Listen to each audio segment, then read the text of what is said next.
Hey everyone, and welcome to another video. So I know I'm in front of the camera for this video and that's not something I normally do, but this one's a little bit different from my regular videos. Hopefully you still find it somewhat interesting. And this is done in collaboration with two other wonderful manga tubers, Manga Bookshelf and Whimsical Pictures. If you're not watching their videos, go do that because they are incredibly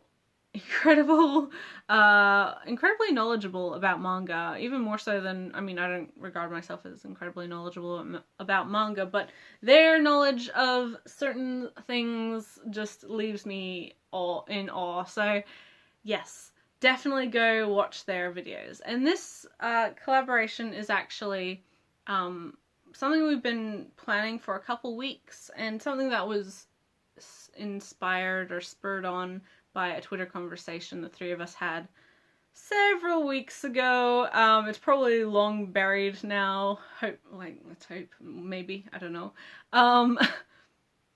But we came to the conclusion that we wanted to really highlight female mangaka within the community.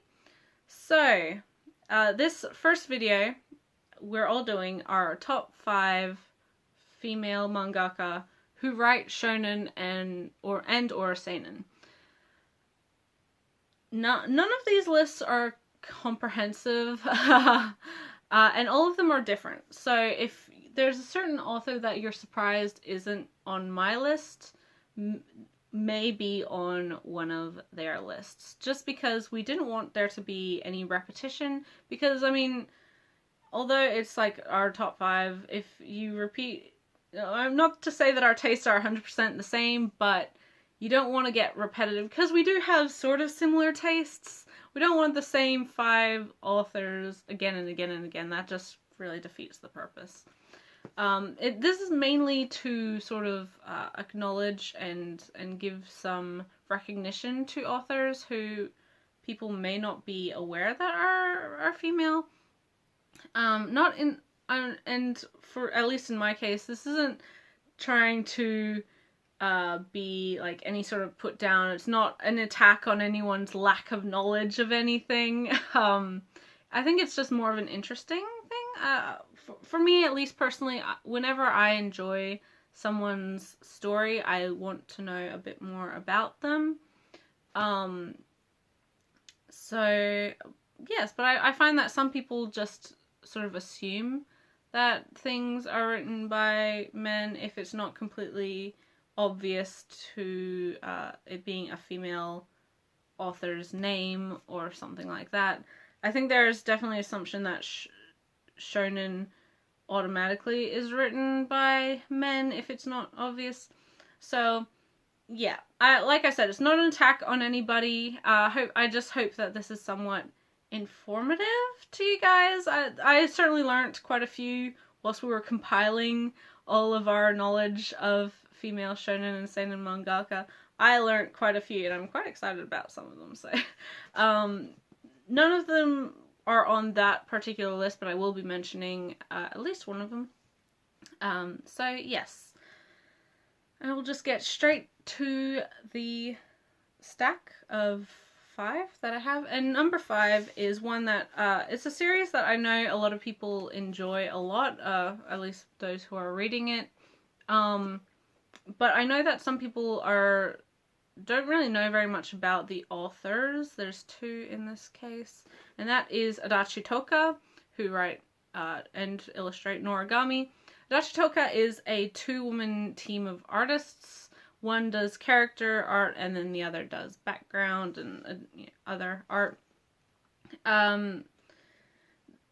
This Noragami is the first story that they have written. In addition to doing the artwork, I haven't read anything that they've done yet where it's just the art to it, but I know that they're quite popular within the fan base, but not very many people know much about them. I think if you do a little more research, it is quite easy to find out that they are 2 women, but I don't think people even go that far with it. I think they, like I said, just assume.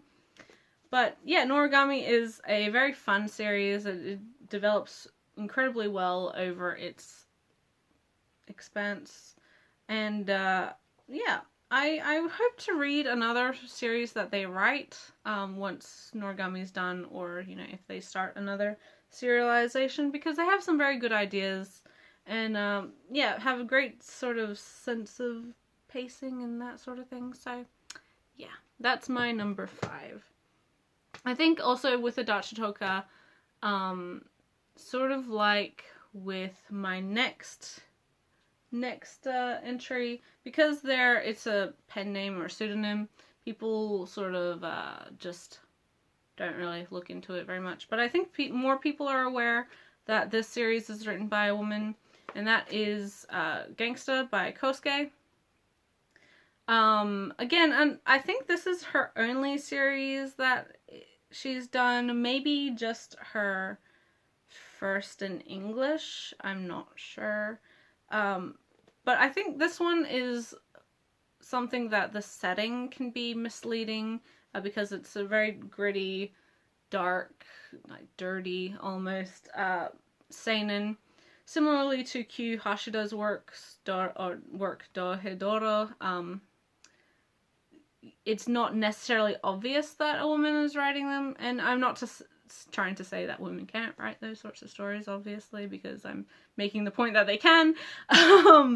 But yeah, I think this is one that if you're not too aware of it, or if you don't pay attention to those sorts of things, it can sort of just go over your head that there's a female author behind it. Next is a newer series that I talk a lot about and I super love, and maybe that makes it more obvious to what it is, but that is Devil's Line by Ryo Hanada. So again, another author where in this case the name doesn't necessarily give away that it's a woman writing, similarly to Tomotama Takeguchi, I think her name is, her pen name at least, of Welcome to the Ballroom. Both that series and this series are newer, and they're being this one's seinen, that one is shonen. But because of the author's name or pen name, it's not really obvious if you don't do some more research into it. Again, this Hanada is one that you can find out is female pretty much right away as soon as you Google. But I don't think people really put the time into that sort of research because they just assume. Again, not, like I said, not to cast aspersions on assumptions, because we all do them, but or we all make them. But yeah, Devil's Line is another one that I really enjoy. It's got a sort of darker setting, but I think it balances its story elements a lot better than some similar series. Yeah, it's not a completely unique setting or problem within the story, but at the same time, I think the execution is really good, and the characters really make it for me, at least personally. So yes, Devil's Line is my number 3, or well, Ryo Hanada is my number 3 for my top 5. Next is one I think is a bit more obvious, and I think is also one that people immediately think of when we're talking about women who write shonen series. Yeah, my number 2 is Hiromu Arakawa, Fullmetal Alchemist and Silver Spoon notoriety. She does also do the art for things like Hero Tales and Heroic Legend of Arslan. Yeah, like I said, I think this is one that most people know. I think most people know that Arakawa is a woman, but I think she was also the first of her generation of mangaka, or female mangaka, to be within the consciousness, like where people are aware, majority of people are aware that Arakawa's a woman. Since then, we do have, like, Katsura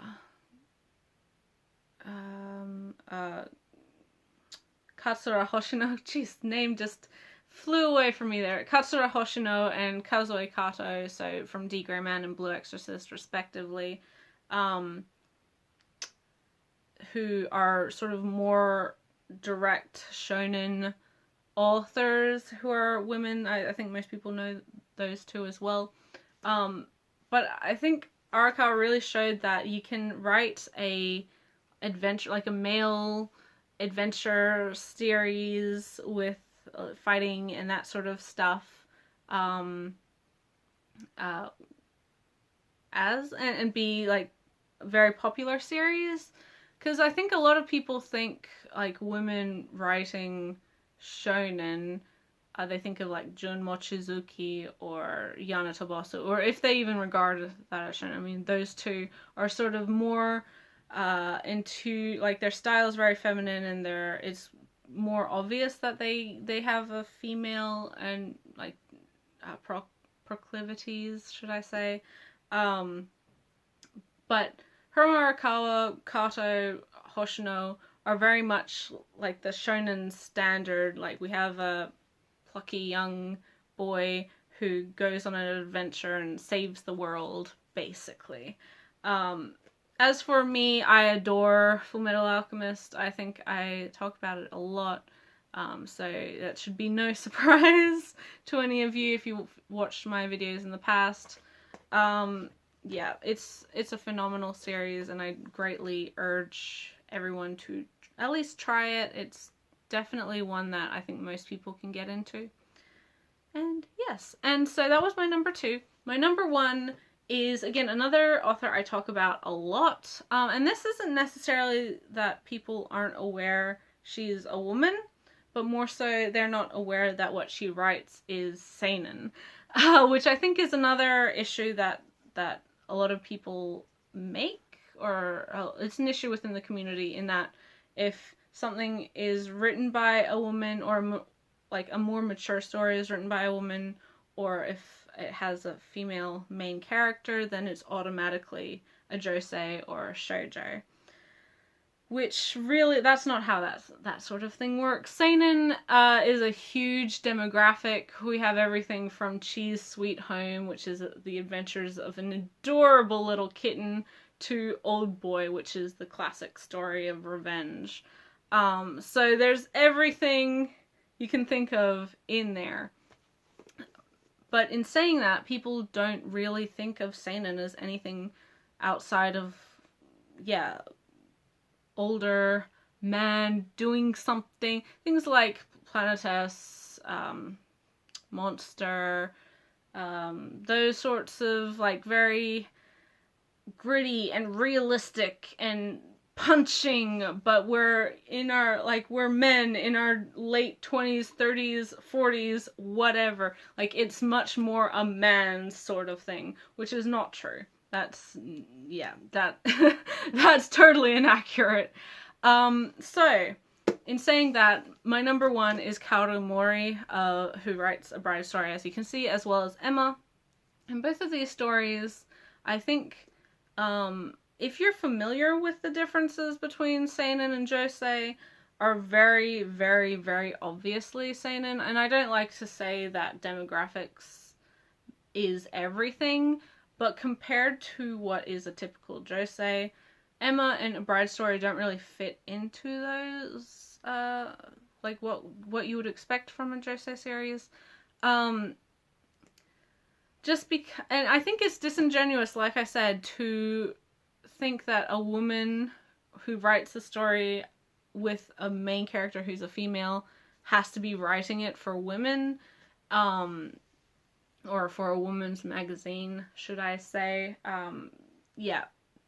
A Bride Story and Emma are definitely much more of a letter to the historical setting of the series. So in A Bride Story's case, that's Silk Road era, Persia, and then in Emma we have Victorian England. Yeah, this one, I correct people about this series all the time. And I don't mean it in any sort of harsh way.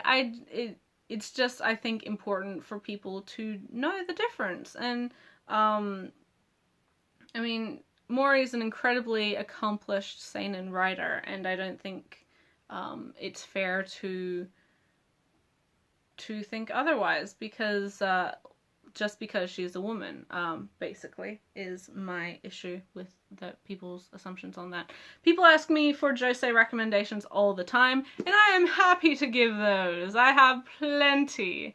But this series and, you know, sister series Emma is not one of them, because it's not josei, frankly. So, yes, those were my 5.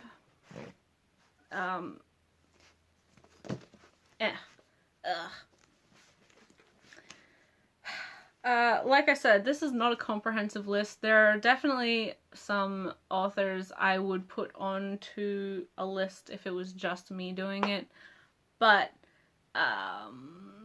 they'll be on other people's lists, so go watch them. And if you watch it and be like, oh yeah, I knew that G really loves that series / author, why isn't it on her list? Now you know, because basically because I had to share. But thanks for watching, guys. I hope this video was somewhat interesting and enlightening, and hopefully encourages you to maybe research a little bit more or become more interested in the people who are writing your favorite stories, because that's really the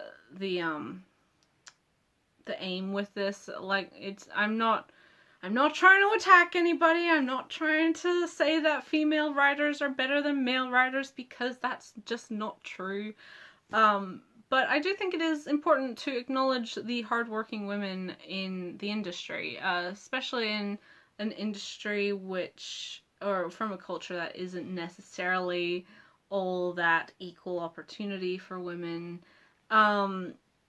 So, yes, I hope you guys enjoyed. I'll see you in the next video. I don't know when that'll be, but hopefully it'll be soon. But thanks for watching, guys. Bye till then.